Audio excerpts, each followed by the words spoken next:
अभी ये शिवलिंग है, ये गोल जलाधारी है, ये सामने चरण है। करें दर्शन सबने।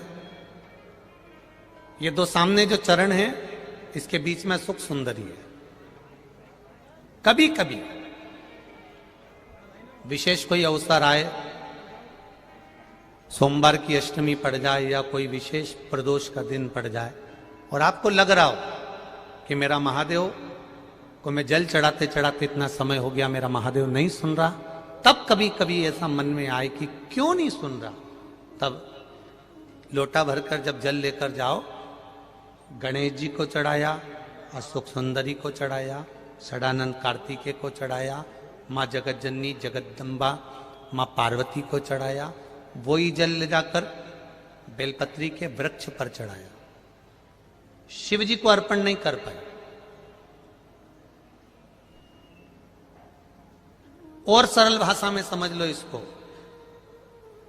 किसी किसी माता को आपने देखा होगा, किसी किसी व्यक्ति को आपने देखा होगा कि वो शिव मंदिर में जाता है, शिव जी को भले जल नहीं चढ़ाता है, पर शंकर भगवान के मंदिर में जाकर इतनी सफाई कर देता है, जहां शंकर भगवान का कहीं बेलपत्र वगैरह पड़ा हुआ है उसको उठाएगा, बीनेगा, फिर यहाँ से धोएगा, श्रृंगार करेगा, यहाँ से साफ करेगा, साफ करके जो पानी जा रहा है वहां साफ करेगा, साफ करके एकदम क्लीन करके फिर शंकर भगवान को पोंछ कर स्नान कराकर जल चढ़ाकर फिर उनका श्रृंगार करता रहता है। कभी कभी आपके साथ में भी ऐसा हुआ होगा, आपने भी करा होगा, ऐसा नहीं कि नहीं करा।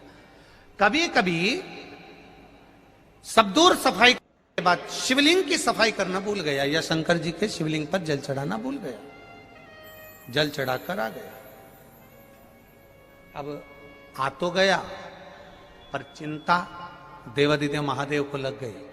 मेरा था, भक्त था, उपास करता था, शिवरात्रि का व्रत करता था, पशुपति व्रत करता था, सोमवार सावन के करता था, 16 सोमवार करता था, पर आज इसको ना जाने क्या हो गया कि ये मेरे ऊपर जल ना चढ़ाकर सब दूर जल चढ़ाकर चले गया। देवादिदेव माता पार्वती जी से कह देते हैं, सुन पार्वती, अगर कोई भूलवश भी मुझ पर जल चढ़ाना भूल जाए और तेरे हस्त कमल पर जल चढ़ा कर जाए, तो पार्वती जितना फल मैं प्रदान करूं उससे दुगना फल तुझे प्रदान करना है। यह शिव कह रहा है। और इसका प्रमाण कहां पर मिलता है? इसका प्रमाण मिलता है महाभारत में, इसका प्रमाण मिलता है श्रीमद् भागवत कथा में। भीम, दुर्योधन और जरासंध तीनों ने तप करा, तीनों बैठे हैं अलग अलग शंकर भगवान का भजन करने के लिए, और तीनों शिव जी का भजन कर रहे हैं, तीनों शंकर भगवान का गुणगान कर रहे हैं, तीनों शिव जी का तप कर रहे हैं। और तप करते करते करते करते करते करते भीम को लग गई भूख, चले गया भोजन करने। जैसे ही भोजन करने गया तो कुछ खाने का तो मिला नहीं, केले के पेड़ पे से केला लिया या छील छील के खाकर फेंक दिया, बैठ गया। इतने में देवादिदेव महादेव प्रकट हो गए, और महादेव प्रकट होकर तुरंत मेरे शंकर भगवान ने प्रसन्न होकर प्रकट होकर दुर्योधन और जरासंध को देखा और दोनों से पूछा, तुम्हें क्या चाहिए मांगो। दुर्योधन और जरासंध ने कहा, हमको 100 हाथियों का बल दे दो। शंकर भगवान ने कहा, 100 हाथियों का बल? तथा शंकर भगवान ने तथास्तु तो कह दिया। भीम बैठकर केला खा रहे थे और जरासंध और दुर्योधन जाते जाते हंस दिए। बताओ, इस खबड्डे को देखो, हप्सी को देखो, खाने के चक्कर में इसको आशीर्वाद नहीं मिला और हमको 100 हाथियों का बल मिल गया। किसी पर मत हंसना। दुर्योधन और जरासंध भीम पर हंसे थे, और दुर्योधन और जरासंध भीम पर हंस दिए। भीम का मुंह उतर गया, चेहरा उतर गया, केला छोड़ा, भीम तप करने चले गया। तप करने गया तो भीम जान गया कि मैं अब तप करूंगा तो महादेव का नहीं करूंगा, पार्वती जी का करूंगा। अभी आपको कथा में कहा था कि केवल जलाधारी भी अगर आप स्पर्श कर कर बेलपत्री आदि कादिक जो निर्माल्य पड़ा हुआ है उसको उठाकर, बहुत बड़ा दोष है एक शायद आपने भी जिंदगी में कभी करा होगा, अब कर दिया हो, अब मत करना। कौन सा दोष?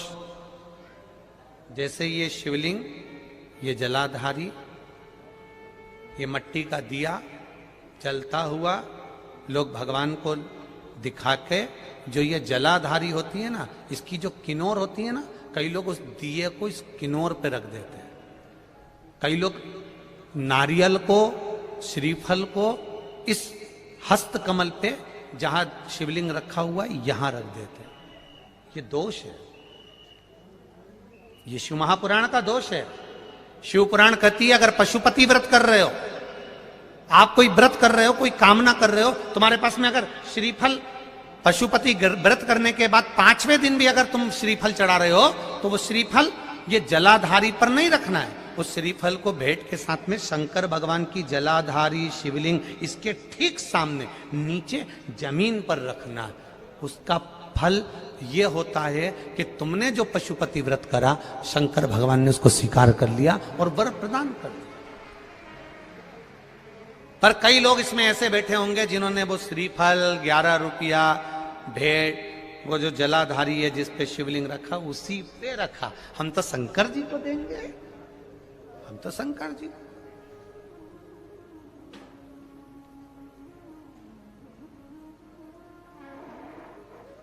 कई लोगों की आदत रहती है, नी मैं तो कथा आगे बैठ के ही सुनूंगी, चाहे कुछ भी हो जाए। अब वो भले झगड़े लड़े पर बैठना आगे। अब ईमानदारी से बताओ, कथा तो कथा है, पूरी रोड पे लोग हैं, पूरे पंडाल में, पूरे गांव में लोग हैं। ये कथा की आवाज जहां तक तुम्हारे कानों में जा रही होगी, कथा और गंगा ये दो ऐसी हैं कि मरते समय तुम गंगा के घाट नहीं जाते हो। हमारे यहां शास्त्र कहता है कि मरने वाले व्यक्ति के मुख में गंगा का जल दिया जाता है। उसी तरह महादेव की कथा तुम कहीं पर भी बैठकर श्रवण कर लो, फल उतना ही मिलेगा जितना पंडाल में बैठकर मिल रहा, उतना ही प्राप्त हो।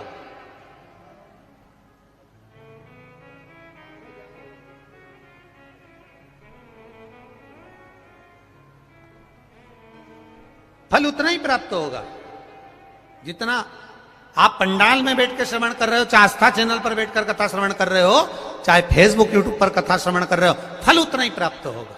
बस निवेदन केवल इतना है कि 3 घंटा जब कथा को श्रवण करो, तो जैसे पंडाल में बैठकर मौन रहकर, चुप रहकर, आसन लगाकर, एक जगह बैठकर आनंद के साथ, ना खाना ना पीना, बस आनंद के साथ शिव महापुराण की कथा सुनते हो, ऐसे घर पर टकटकी लगाकर आस्था चैनल के सामने भी 1 बजे से 4 बजे तक मुझे महादेव को प्राप्त करना है, बस उसकी कथा श्रवण करना है, वो दिल लगाकर। और जब देवराज ब्राह्मण के प्राण छूटे लेने के लिए देव अधिदेव महादेव उसको आए, महादेव लेने आए, तो इसको चिंता लगी, ये तो कभी हो ही नहीं सकता कि मेरे को महादेव लेने आ जाए। क्यों?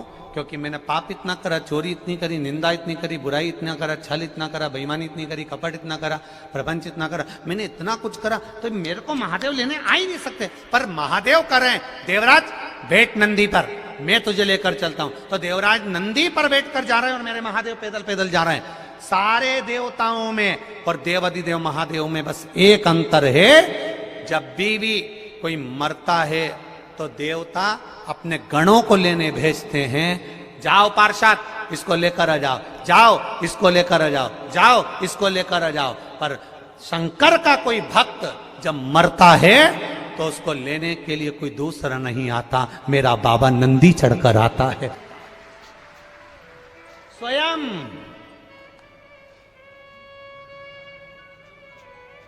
शिव का भक्त मरता है, शंकर का जब भक्त मरता है, नीचे लोग भले रोते हों पर ऊपर 33 कोटि देवी देवता नगाड़े बजाते हैं कि शंकर का भक्त आ रहा है, जिसका दूसरी बार जन्म नहीं होगा, जिसका दूसरी बार जन्म नहीं होगा। आप लोगों को शायद मालूम होगा, काशी में एक घर ऐसा बना हुआ है जिस घर में लोग मरने के लिए जाते हैं। पढ़ा है कभी कि नहीं पढ़ा? किस किस ने पढ़ा? जरा हाथ उठाओ। पढ़ा है ना आप लोगों ने? काशी में एक घर ऐसा बना हुआ है जहां पर एक कमरा किराए का मिलता है, वहां रहो, अंतिम अवस्था में भजन करो, कीर्तन करो।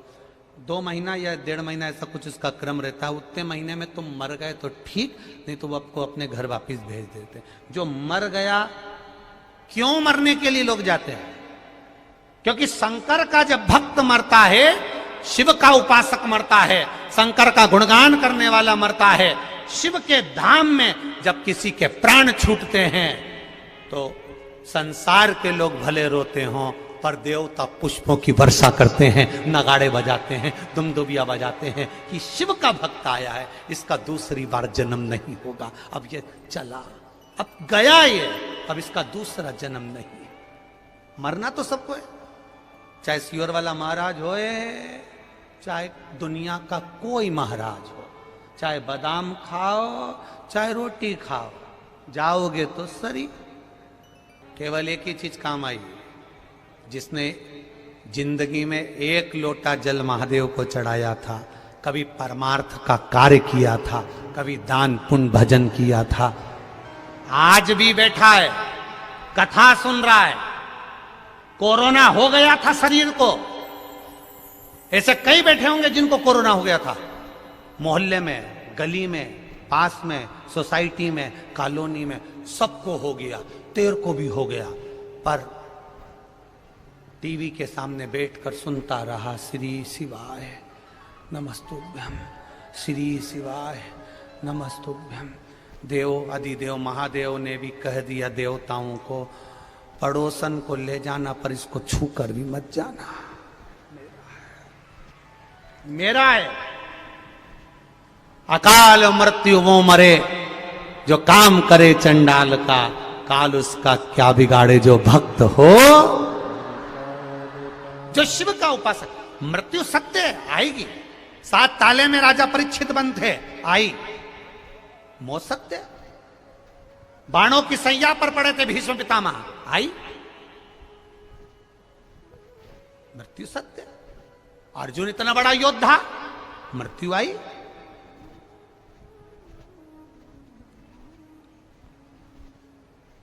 कितने सारे टीवी के हीरो हैं, मरते नहीं है। अरे बोलो तो जम के, मरते ना। क्या क्या बताते हैं, देखो इनका इतना बड़ा बंगला है, इतनी बड़ा ये है, इतना ये है, इतना ये है, इतना ये है, और फिर जब चले गए तो वो बंगला, वो गाड़ी, 25 लाख की गाड़ी, और बाद में किसी काम नहीं आई, केवल वो 25 रुपए का लोटा काम आया, जिसमें भरा कर हरिद्वार ले गए थे। कुछ काम नहीं आया। करो भजन, कीर्तन, स्मरण। आए हो इस सिद्धपुर धरा पर, सीहोर की पावन धरा पर, अगर पहुंचे हो, कंकर शंकर की धरा पर पहुंचे हो, मां सीवन के तट पर पहुंचे हो, इस पावन धरा पर पहुंचे हो, कुबेरेश्वर धाम पर पहुंचे हो, जितना बन सके आप दान करो मत करो, पुण्य करो मत करो, पर इतना जरूर करो, अपने द्वारा किसी को कष्ट ना हो, उसका सहायता करते चलो, परमार्थ करते चलो।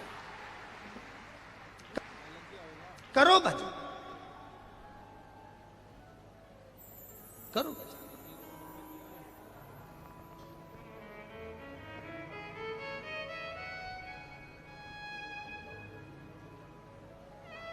अपनी जिंदगी मिली है मनुष्य की, 7 दिन मिले हैं शिव महापुराण की कथा को श्रवण करने के लिए। रुद्राक्ष अपनी जगह पर है, व्यवस्था हो जाएगी सही, दे देंगे, मना नहीं। नहीं हुई सोचेंगे, पर वो मिले ना मिले उससे पहले तुम्हारा स्मरण होना चाहिए कि मैं कंकर शंकर की धरा पर आई हूं। एक कंकर भी मेरी जिंदगी बना सकता है और आनंद दे सकता है, वो सामर्थ्यता मेरे महादेव में है। वो सामर्थ्यता मेरे महादेव में है। इस भूमि पर पहले भी कथा में कहा, कई लोगों ने कहा महाराज गुरुजी वृंदावन में बहुत सारे संत रहते हैं, सबने अपना अपना भवन बनाया, मंदिर बनाया, आप भी वहां बनाओ। कोई कहता उज्जैन में बनाओ, वहां सब शंकर के भगत आते हैं। कोई कहता काशी बनाओ, वहां सब शंकर के भगत आते हैं। कोई कहता वहां बनाओ, वहां शंकर जी के भगत आते हैं। वहां नर्मदा के घाट पर बनाओ, वहां लोग आते हैं। नर्मदा परिक्रमा में बनाओ, वहां लोग आते हैं। वहां बनाओ, पर बनाने वाले हम नहीं, बैठने वाला महादेव, बनाने वाला महादेव। जिस भूमि पर तुम खड़े हो, इस भूमि पर खड़े होकर सर्च मारना गूगल पे, यहां से उज्जैन की दूरी अगर 50 है तो 51 मिलेगी। काशी की दूरी अगर 150 है तो 151 मिलेगी। ओमकारेश्वर की दूरी 80 है तो 81 मिलेगी। एक पॉइंट यहां पर खड़े होकर अगर 12 ज्योतिर्लिंग का लगाओगे तो एक बढ़कर ही मिलेगा। ऐसा एक बढ़ाने वाला मेरा देवाधिदेव महादेव है। पूरे कुबेरेश्वर धाम में बैठकर कहीं से भी सर्च लगा लेना, सोमनाथ, मल्लिकार्जुन, भीमा शंकर, केदारनाथ, महाकाल, जिस 12 ज्योतिर्लिंग को आप डालोगे यहां से दूरी में कुछ बढ़कर मिलेगा। एकदम शून्य लगा हुआ नहीं मिलेगा कि 150, 180, 140, 130, 110 ये नहीं मिल सकता। शून्य नहीं मिलेगा, बढ़कर मिलेगा, क्योंकि ये महादेव की धरा है, यहां बढ़कर ही मिलता है, कम नहीं मिलता है।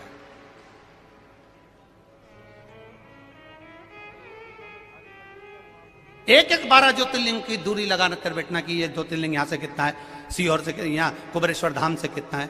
यहां से आगे जाओगे, सीहोर पहुंचोगे, वहां से अंदाजा लगाओगे तो वो शून्य पर आ सकता है, पर यहां कुबेरेश्वर धाम से आंकड़ा लगाओगे तो बढ़कर 1 point, 2 point, 3 point, 4 point, 5 point बढ़कर मिलेगा, शून्य पर नहीं आएगा।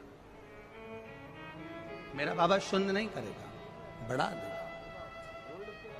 मृत्यु सत्य है, आना है, मृत्यु सत्य है, आएगी।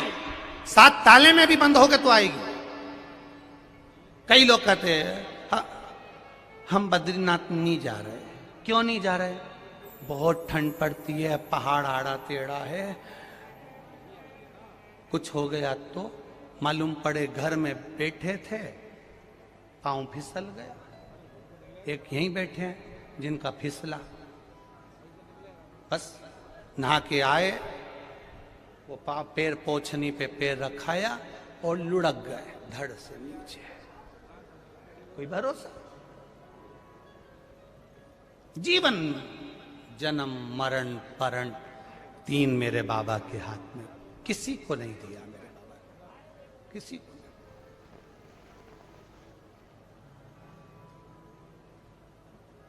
महाराज शिव कथा कह रही है, शिव महापुराण की कथा कह रही है। ये भक्ति की अविरलता है आपकी।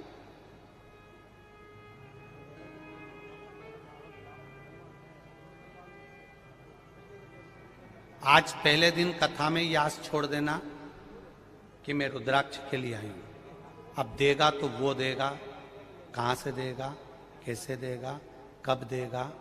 अब मुझे कथा सुनना है और दिल लेकर आई हूं और कथा सुनकर जाऊंगी, तो अब वो क्या देगा मैं देखूंगी। उसके बाद जो रुद्राक्ष के लालच में यहां आ रहा हो उससे हाथ जोड़ के निवेदन है, बिल्कुल मत आना, टिकट कैंसिल करा देना। अब बाबा के लालच में आना कि वो क्या देता है, अब मुझे ये देखना है, अब मुझे वो क्या देगा, जो आए वो अपनी। जो रुद्राक्ष के लालच में आ रहा हो बिल्कुल मत आओ, वो टिकट कैंसिल करा लो। अब कथा के लालच में आना कि मुझे मेरे बाबा के दरबार में, मुझे कुबेरेश्वर धाम पर बैठकर 7 दिन मुझे रस मेरे बाबा की कंकर शंकर की धरा पर वहीं पर रहकर बाबा की भक्ति कर कर, 1 दिन की मिले, आधे घंटे की मिले, 15 मिनट की मिले, 20 मिनट की मिले, 20 मिनट की ले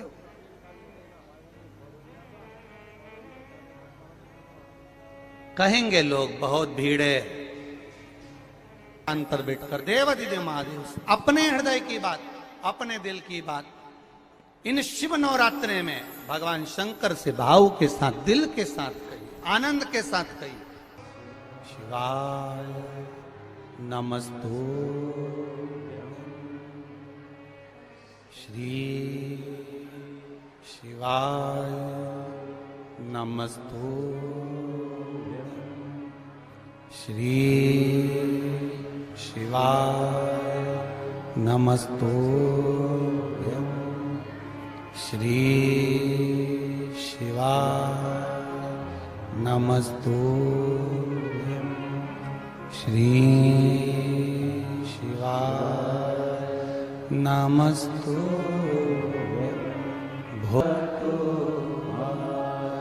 भगवान शिव के हाथ में कपाल चिपका है। शिव मौन, नंदी को चिंता लगी, मेरा प्रभु आज चुप क्यों है? कारण क्या है? नंदी शिव जी के पास जाकर बोले, बाबा आज मुझे आपसे कुछ कहना।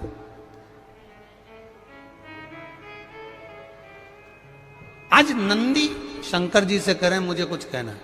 कभी कभी तुम भी भगवान के मंदिर में जाकर कह दिया करो, कभी कभी दिल से भगवान शंकर से जाकर कह दिया करो, कभी भाव से भगवान शिव से प्रार्थना कर लिया करो।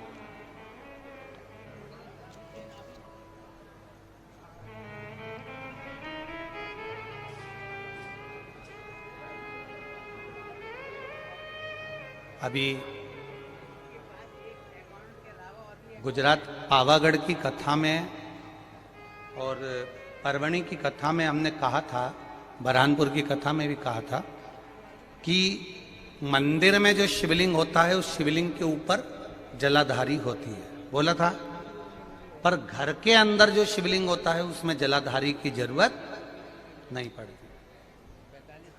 तो किसी ने प्रश्न किया, गुरुजी ये बताओ कि मंदिर में जलाधारी लग जाती है शंकर जी के ऊपर, फिर घर के अंदर जलाधारी क्यों नहीं महत्व रखती?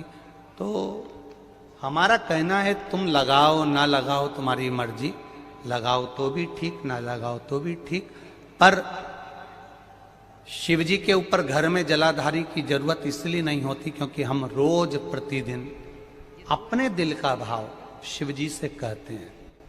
मंदिर में जो शिवलिंग होता है वो स्थायी होता है, घर में जो शिवलिंग होता है वो चलित होता है। उठाया, थाली में रखा, निला दिया, वापिस रख दिया। मंदिर में जलाधारी का होना जरूरी है और तुम्हारे घर में चलित शिवलिंग है, नर्मदेश्वर है, पारत का शिवलिंग है, स्फटिक का शिवलिंग है, मार्बल का शिवलिंग है, पीतल का है, कोई तांबे का है, किसी के यहाँ जो शिवलिंग हो, छोटा सा बड़ा सा जैसा भी हो, उसमें जलाधारी की जरूरत नहीं पड़ती है। एक पत्र और आया है, बड़ा सा, आपको और हमको समझने का है। देखो,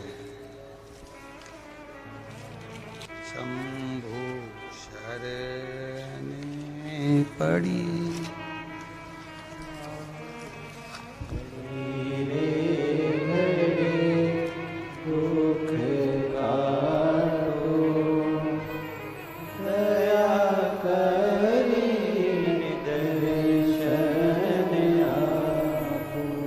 मैं आशीष साहू बेमेतरा छत्तीसगढ़ से हूं। कहीं बैठे हो आशीष जी? बहुत बहुत धन्यवाद, आपने बहुत अच्छा प्रश्न किया है, उसके लिए देवाधिदेव महादेव की करुणा आप पर बनी रहे। हमारे घर के मंदिर में ये वाला शिवलिंग है जिसका फोटो उन्होंने लगाया है, आप आस्था चैनल पर देख सकते हैं या एलईडी पर देख सकते हैं। इस शिवलिंग में समझिए अब जरा, ये शंकर जी का शिवलिंग है, ये जलाधारी है। उन्होंने पत्र में लिखा है कि हमारे घर के शिवलिंग में नंदी अशोक सुंदरी वाली जगह पे चिपका बैठा। अच्छा हंसो मती, तुम्हारे भी कई कई के घर में ऐसा होगा कि यहां शिवलिंग है, ये जो सामने जगह है, ये जगह पे नंदी चिपका हुआ है। देखा है कि नहीं देखा? बोलते जाओ जरा, देखा है ना? तो अब प्रश्न देखिए उस बच्चे का। अब अशोक सुंदरी तो वहां दिखती ही नहीं है, नंदी बैठा है। अब आप बताओ, हम अशोक सुंदरी को जल कैसे चढ़ा? अशोक सुंदरी की जगह तो नंदी ने घेर ली है, क्या करा जाए? अब बहुत सावधानी से समझिएगा, बहुत ध्यान से। जिस शिवलिंग के सामने पत्थर पर या पीतल पर या चांदी पर नंदी परमानेंट चिपका रहता है, अशोक सुंदरी वाली जगह पर, वहां सेवा की मूलता मानी गई है। शिवलिंग से हटकर दूरी पर नंदी होता है तो वो शंकर भगवान को भ्रमण कराने के लिए होता है, और जो केवल चिपका हुआ अशोक सुंदरी वाली जगह पर चिपका रहता है, लगा रहता है, वो हमेशा सेवा के लिए तैयार रहता है। अंतर है दोनों।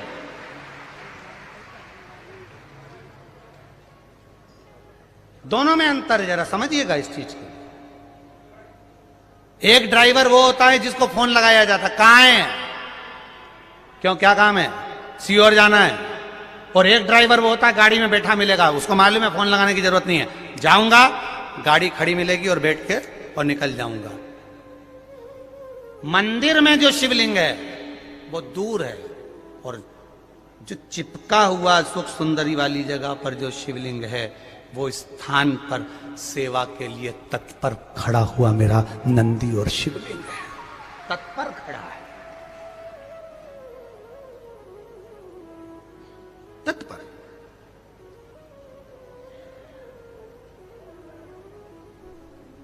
अब उसने एक प्रश्न किया है इस प्रश्न में कि पूजन कौन से शिवलिंग की करना चाहिए? तो बेटा साहू आशीष छत्तीसगढ़िया सबले बढ़िया, तो आशीष साहू ध्यान रखें, शिव महापुराण विद्धेश्वर संहिता कहती है एक छोटा सा छोटा कंकर भी है और वो जलाधारी पर नहीं भी रखा है और उसको तुमने शिव मान लिया है तो वो शिव ही रहेगा, ये निश्चित है। मानो तो मैं गंगा मां हूं, ना मानो तो बहता पानी। ये आपके ऊपर, आप क्या मान रहे हो? शंकर जी के हाथ में कपाल चिपका, नंदी समझ गया कि शिव जी मौन क्यों है, कह दिया बाबा अगर किसी जीव का शरीर एक बार गोदावरी के घाट पर पहुंच जाता है और गोदावरी का मात्र जल का छींटा उस शरीर पर पड़ जाता है तो कपाल किसी का भी हो या कितनी भी ब्रह्महत्या लगी हो वो ब्रह्महत्या से छूट जाता है। शिव जी ने कहा गोदावरी? हाँ। शंकर भगवान ने पूछा ये गोदावरी कौन है? तब नंदी ने गोदावरी की कथा कहना प्रारंभ करी। वो गोदावरी जिस गोदावरी ने महादेव आपके लिए निरंतर तप करा, साधना करी, आराधना करी, गंगा, यमुना, सरस्वती, नर्मदा, जितनी भी पवित्र नदियां हैं वो सारी पवित्र नदियां गोदावरी को देखकर तप करना चालू करती हैं। वो गोदावरी कोई साधारण नहीं है। क्या करना चाहिए? शंकर भगवान उस नंदी से पूछ रहा, नंदी कह रहा एक बार गोदावरी के तट पर चलना चाहिए। तो मैं कहां जाकर बैठूंगा? नंदी ने कहा वो मैं बता दूंगा महादेव, आप चलो तो सही। नंदी ने छोटे से बछड़े का रूप लिया, बछड़े का रूप लेकर महादेव को लेकर नंदी चल पड़ा। चलते चलते जैसे जैसे गोदावरी के करीब में आया, नासिक की धरा पर पहुंचा, पंचवटी पर पहुंचा और पहुंचते से गोदावरी के सामने शंकर भगवान को बिठाकर नंदी ओझल हो गया। नंदी गया, जैसे ही नंदी गया वैसे ही शंकर भगवान के हाथ में से कपाल नीचे गिर गया और भगवान शिव का नाम कपालेश्वर महादेव पड़ गया। कपालेश्वर महादेव।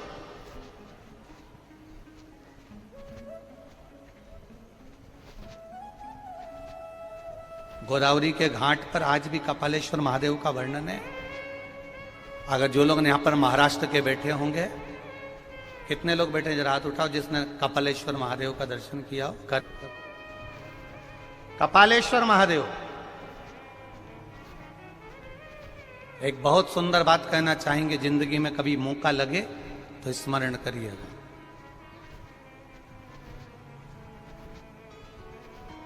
जिसको ब्रेन का ट्यूमर हो जाता है, माथे में कहीं खून के चकते जम जाते हैं, उस व्यक्ति को कपालेश्वर महादेव का दर्शन नासिक जाकर गोदावरी के घाट पर एक बार अवश्य करना चाहिए।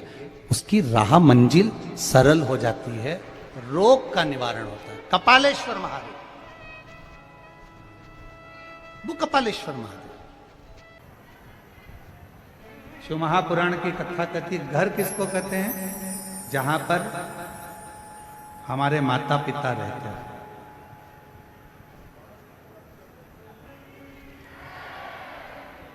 और यहां कथा केवल शिव की नहीं होगी,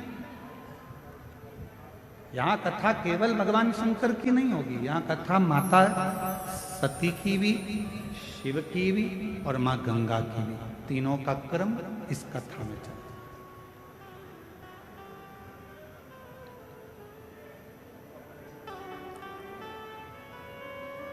अरे भाई, देवघर भूमि तो वो भूमि है जहां पर वर्णन किया जाता है कि देवघर में बाबा बाबा सब कहे पर माई कहे ना कोई। जो एक बार माई कहे देवघर में वही होई।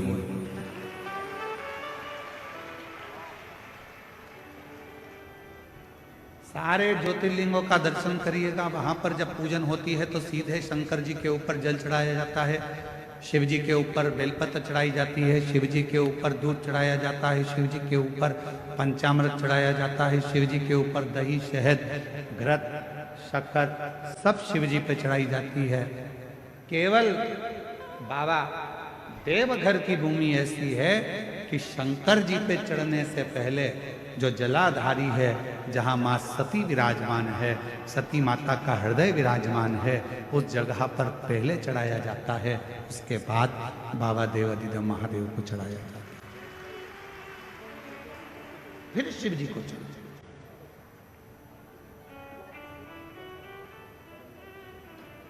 फिर भगवान शंकर विराजमान। शिव कथा कर रही है। जन्म लेना एक मनुष्य का कब सार्थक है? जब वो भगवान शंकर के विरल भक्ति में डूबे।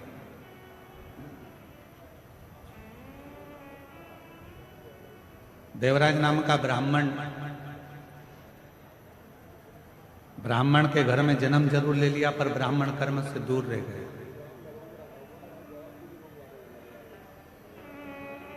आपका जन्म लेना तब सार्थक है जब आप जन्म लेने के बाद आप भगवान की विरल भक्ति में लगे। शिव महापुराण की कथा कभी नहीं कहती कि आप अपना घर छोड़ दो, परिवार छोड़ दो, नाते छोड़ दो, रिश्ते छोड़ दो, या अपना काम धंधा छोड़ दो, या अपना व्यापार छोड़ दो। शिव महापुराण की कथा तो हमेशा एक बात कहती है कि अपना कर्म करते रहो, काम करो, व्यापार करो, व्यवसाय करो, नौकरी करो, धंधा करो, बिजनेस करो, सब कुछ करो, अपने परिवार में रहो, कुटुंब में रहो, पर साथ में जितना समय मिल जाए उसमें से थोड़ा सा समय निकालकर भगवान देवादिदेव महादेव की अविरल भक्ति करते रहो। एक लोटा जल बाबा को चढ़ाते। शिव की अविरल भक्ति को धारण करते जन्म लिए हैं। और इस कलिकाल में हम अगर घर के अंदर रहकर भी भगवान का यदि मुख से 2 क्षण में भी श्री शिवाय नमस्तुभ्यं कह लेंगे तो हमारी मुक्ति निश्चित है। ये शिव महापुराण की कथा, हमारा मोक्ष निश्चित है।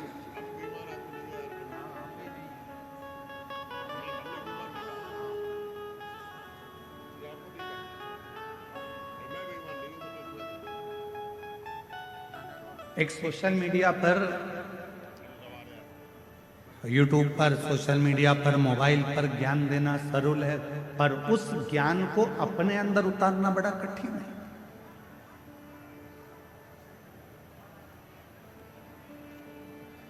स्वयं की जिंदगी में उतारना बड़ा कठिन है।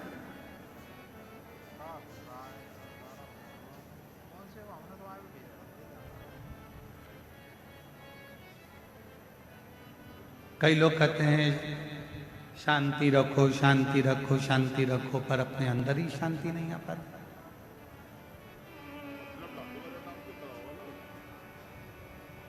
अब यहाँ इतने कथा सुनने के लिए मेरी जीजियां, मेरे जीजा, मेरी बेटियां, बेटा, मेरी माताएं, मेरे बुजुर्ग माता पिता इस पवित्र कथा में आए हैं।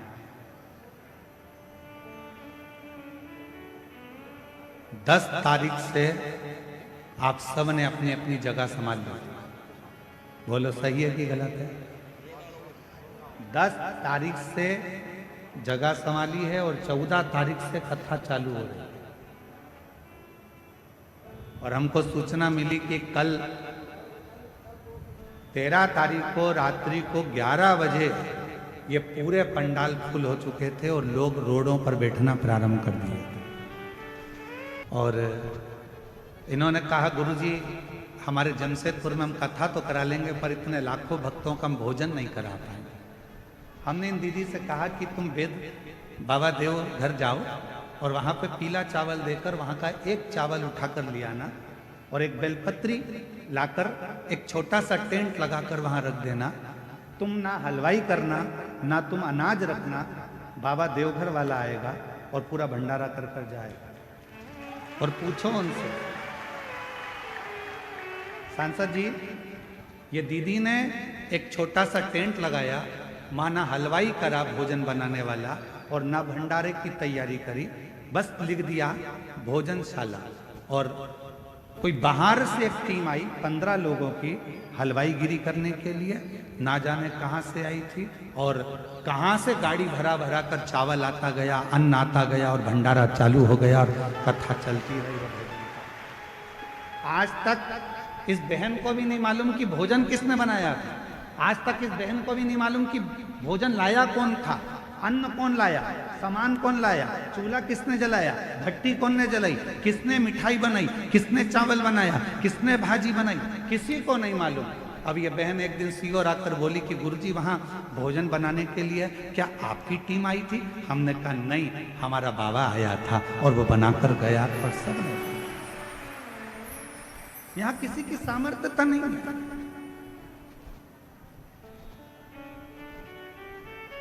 करता वही है, आप और हम तो केवल एक निमित्त मात्र हैं। और ये हमारी और आपकी केवल एक निमित्तता है। आज हमारे सांसद जी जब आए तो उन्होंने एक ही बात की, गुरुजी हम बाबा की आज्ञा से, देवघर वाले बाबा की आज्ञा से कथा सुनने के लिए एक दिन के लिए हम यहाँ पहुंचे। और अभी आपने माइक पे भी कहा कि 7 दिन कथा चलेगी, मैं कहीं पर भी रहूंगा पर कथा वहां पर रहकर सुनूंगा। अर्थात आप वहां पर रहकर कथा नहीं, हमारे देवघर वाले बाबा आपके साथ रहकर शिव महापुराण की कथा को श्रवण करें। शिव तत्व शंकर की ओघड़ रानी की कृपा, ये पुण्यता अपने जीवन। और मेरी झारखंड की दीदियों, मेरे बिहार की जीजियों, मेरे आसपास के सभी जीजा जीजियों, मेरी बेटियों, मेरी माताओं, मेरे बुजुर्ग माता पिता, याद रखना शंकर भगवान को जरूर आपने 2-2 लोटा जल चढ़ाया होगा, इसलिए शिव महापुराण की कथा यहां पहुंच गई है।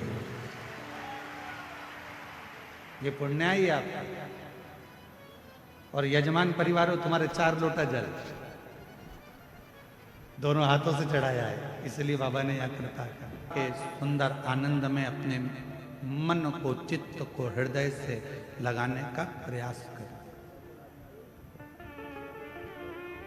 देवराज नाम का ब्राह्मण, ब्राह्मण कुल में जन्म लेकर भी ब्राह्मण कर्म नहीं करता।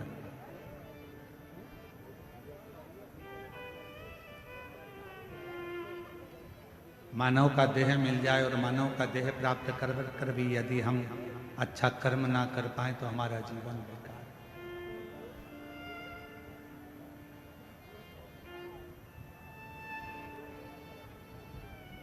प्राप्त तो हो गया मानव का शरीर, पर वो शरीर तो मिल गया, पर उस शरीर का सदुपयोग तो करें हम।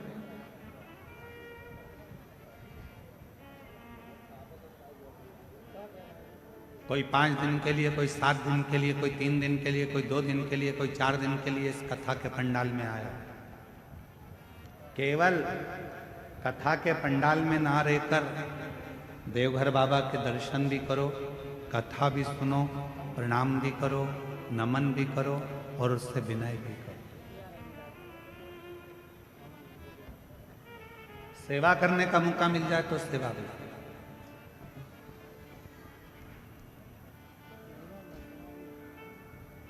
जैसा समय मिले उसके अनुसार कार्य। क्या देगा बाबा, कितना देगा बाबा, ये उसके ऊपर निर्भर करता है। किसी के यहां काम करते हो तो वो कुछ दे ना दे, पर कुछ ना कुछ कचौड़ी दे देगा, समोसा दे देगा, पानी दे देगा, कुछ ना कुछ देता है। उसी तरह कोई कोई तनख्वाह भी देता है।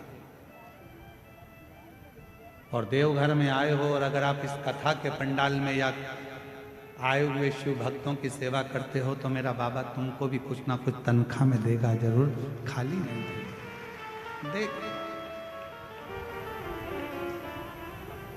देवराज ब्राह्मण अपने परिवार का भरण पोषण करता है, वहां तक तो ठीक है कि उसके परिवार में सब कुछ, पत्नी भी है, बच्चे भी हैं, माता पिता भी, सब कुछ देवराज नाम के ब्राह्मण के घर में सब कुछ।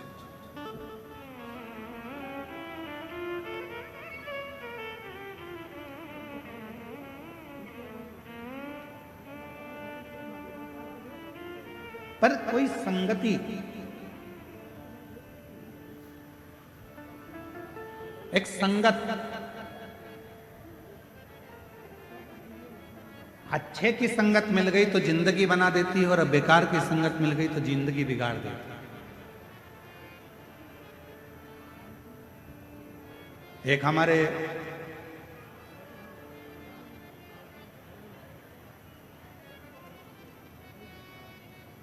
भगवान शंकर का गुणगान कर रहे हो, उस मिट्टी की मूलता कितनी है, उस मिट्टी की एक पत्र है, अच्छा है।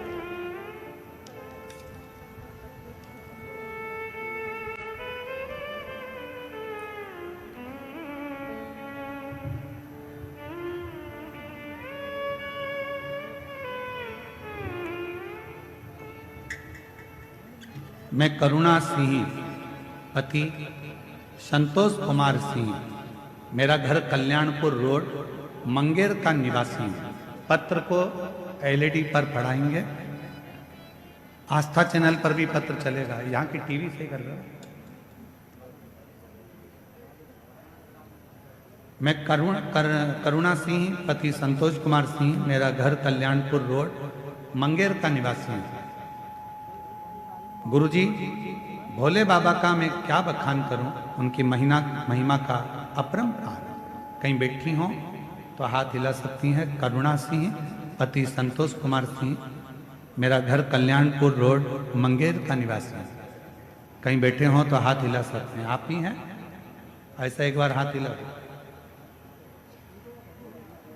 हाँ जी, आ जाइए, एक बेलपत्र ले जाना, आ जाओ, धीरे धीरे आइए साइड से। भोले बाबा की महिमा का मैं क्या गुणगान करूं गुरुदेव।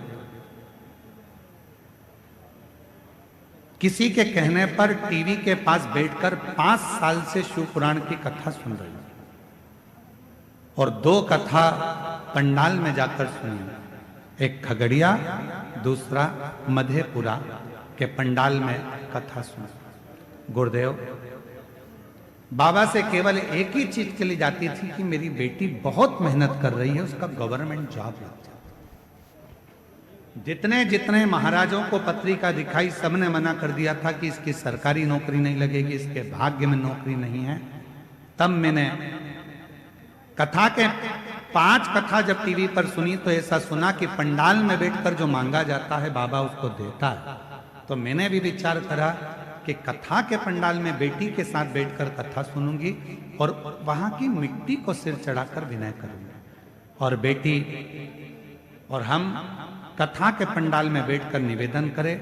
आपने कथा में कहा था कि अपनी मेहनत को 4 गुना बढ़ाओ, इतना परिश्रम करो कि रात दिन एक कर दो, और फिर आखिरी में शहद बेलपत्र लगाकर शिव को चढ़ाकर चले जाओ। बाबा लाज जरूर रखता है, और वही हुआ। आज बाबा की कृपा से पंडाल में कथा सुनने का फल क्या मिलता है। आज मेरी बेटी का बिहार पुलिस में सिलेक्शन हो गया। मैं बाबा को यहाँ नमन करने के लिए आया। 9 मई 2025 की मेरिट लिस्ट में बाबा ने निकाला। मेरी बेटी का मैं फोटो भी लगा रही हूँ साथ में। शिव की कृपा किसको है, शंकर की उदारता किसको है, शिव तत्व किसको है।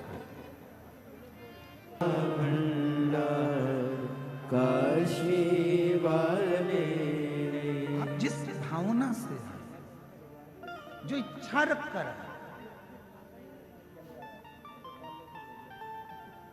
शुद्ध महादेव की कथा कर रहे, सत्संग, अच्छी संगति, बुरी संगति का असर कैसे होता है, संगत का असर कैसे होता है, ये महादेव की कथा बता।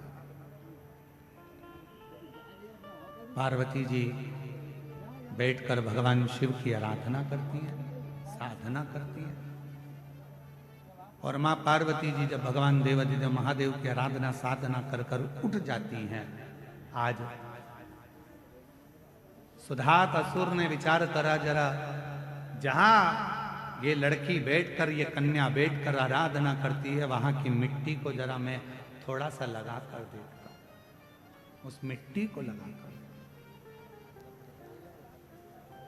कितना फल है मिट्टी का, जरा ध्यान दीजिएगा। जरा जहां बैठकर आप कथा सुन रहे हो, 7 दिन शिव महापुराण की कथा जहां चल रही है, उस भूमि का, उस मिट्टी का कितना प्रभाव, कितना फल उसमें, जरा विचार। सुधात असुर जहां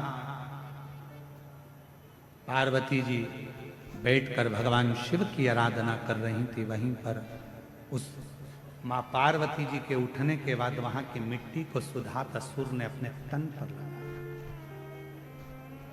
अपने तन पर। और जैसे ही सुधात असुर ने अपने तन पर लगाया, उसको कुछ परिवर्तन सा लगा। उसके जीवन में उसको परिवर्तन सा लगा।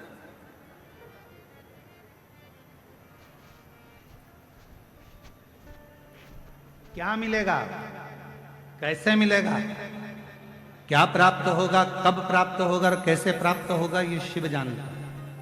सुधात असुर ने नियम बना लिया कि अब ये कन्या जब तप कर कर उठेगी, साधना कर कर उठेगी, ये कन्या जब भगवान शंकर का पार्थिव पूजन कर कर उठेगी, तो वहां की मिट्टी को मैं जहां बैठूंगा वहां रखूंगा, जहां सोऊंगा वहां रखूंगा। और उस मिट्टी का संग उसके जीवन में होने लगा। उस मिट्टी का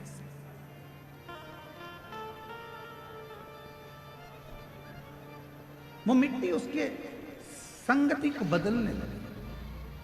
संगत का असर किसको कहते हैं? एक लोटा जल जिसके घर से निकल कर जाता है शिवालय तक, आपके घर के नजदीक में जो शंकर जी का मंदिर है, आपके घर के नजदीक में जो शंकर का शिवालय है, आपके घर के नजदीक में जो शंकर का मंदिर है, देवादिदेव महादेव का मंदिर है, अपने घर का जल शंकर के मंदिर में ले जाकर चढ़ाओ, अपने घर का जल शिव के मंदिर में ले जाकर चढ़ाओ।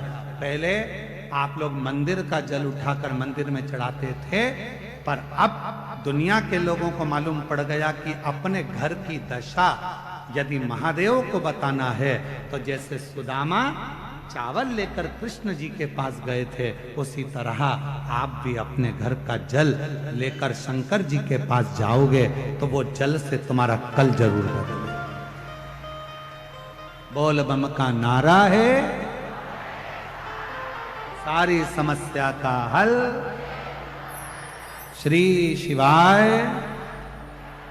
तो वो जल तुम्हारा कल जरूर बदलेगा। आप अपने नजदीक के शिवालय तक, शंकर के मंदिर तक, भगवान शंकर की चौखट तक जब एक लोटा जल चढ़ाने के लिए जाओगे, शंकर के मंदिर में अपने घर का जल लेकर जाओगे, वो जल जो तुम्हारे घर में रखा हुआ है, वो जल, शिव महापुराण की कथा कहती है, जब हम मंदिर में जाते हैं तो पंडित जी से कहते हैं, पंडित जी चरणामत दे दीजिए। चरणामत क्यों मांगते हैं? क्योंकि मंदिर का जो जल है, आरती, पूजन, अर्चन, भजन, कीर्तन का तरंग उस जल में चली जाती है। वो जल जब हमारे अंदर जाता है तो हमें अविरल भक्ति प्रदान करता है, एक अलग से शक्ति प्रदान करता है। इसलिए हम पंडित जी से कहते हैं, पंडित जी जल दे दीजिए, चरणामृत दे दीजिए। पंडित जी जल देते हैं, हम उस चरणामृत को पीते हैं, वो जल हमें प्राप्त होता है, हम चरणामृत पीते, जल पीते।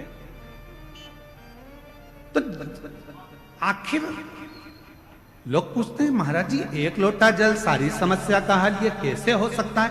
उसका एक कारण है, मंदिर में रखे हुए जल को जब ब्राह्मण देवता पंडित जी हमारे हाथ में चरणामत जान कर देते हैं, उस जल को हम पीते हैं तो हमारी अकाल मृत्यु जैसे टलती है, अकाल मृत्यु का हरण हो जाता है। उसी तरह जब हमारे घर में मटके में, हंडे में, पानी की टंकी में जो पानी भरा रहता है, जल भरा रहता है, और हम एक लोटा जल उसमें से भर कर लेकर जाते हैं, तो दिन भर हमारे घर में जो चर्चा होती है, दिन भर हमारे घर में जो तकलीफें होती है, दिन भर हमारे भीतर जो दुख तकलीफ होती है, हमारे मन की बात हमारे घर के पानी के हंडे में, तरंगों में चली जाती है। और जब हम लोटा भरकर जल शिव को चढ़ाते हैं तो शंकर जी हमारे उस जल से समझ जाते हैं कि इसको तकलीफ कितनी है, और बाबा दुख मिटाना प्रारंभ कर देते हैं,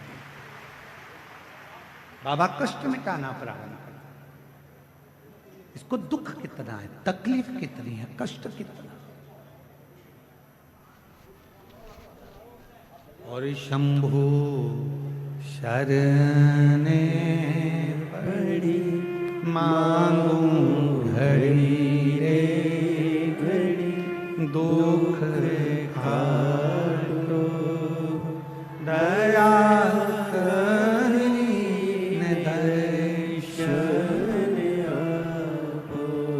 ओ शंभु शरण पड़ी, बोलो बोलो, घड़ी रे घड़ी दुख काटो दया करी दर्शन आपो।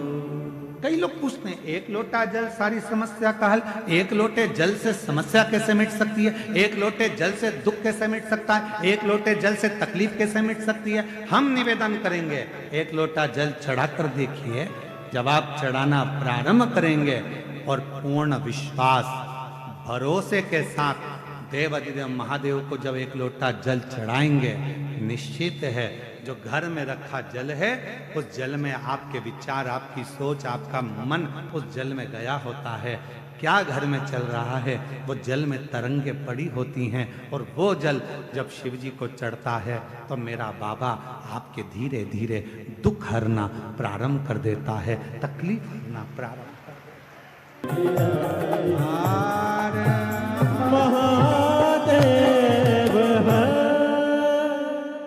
अपने स्थान पर बैठकर बाबा देवाधिदेव महादेव से प्रार्थना करिए, विनय करिए, निवेदन करिए। जिस प्रार्थना को करने के लिए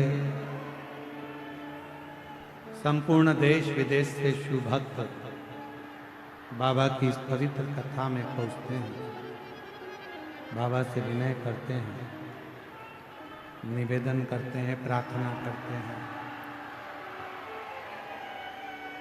आप भी बाबा को अपने मन का भाव कहिए, दिल से प्रार्थना करिए, विनय करिए, निवेदन करिए, विनती करिए।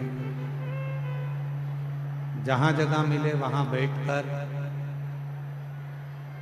भाव से बाबा को अपने मन की बात करिए, हृदय से प्रार्थना करें। सभी को साथ में बोलना है। जिस समय पर स्तुति करने के बाद जब मौन हो, बोला सब दुख काटो महारा, उसके बाद जब मौन हो तब कुछ क्षण के लिए बाबा से अपने मन का भाव अवश्य करो। साथ में बोलिएगा, बाबा के धाम में बैठे हो, बड़ी मुश्किल से ये शिव महापुराण की कथा आप सभी को मिली है, पवित्र अवसर है, बाबा का धाम है, शिव महापुराण की कथा है। हृदय से बाबा को प्रार्थना करो, विनय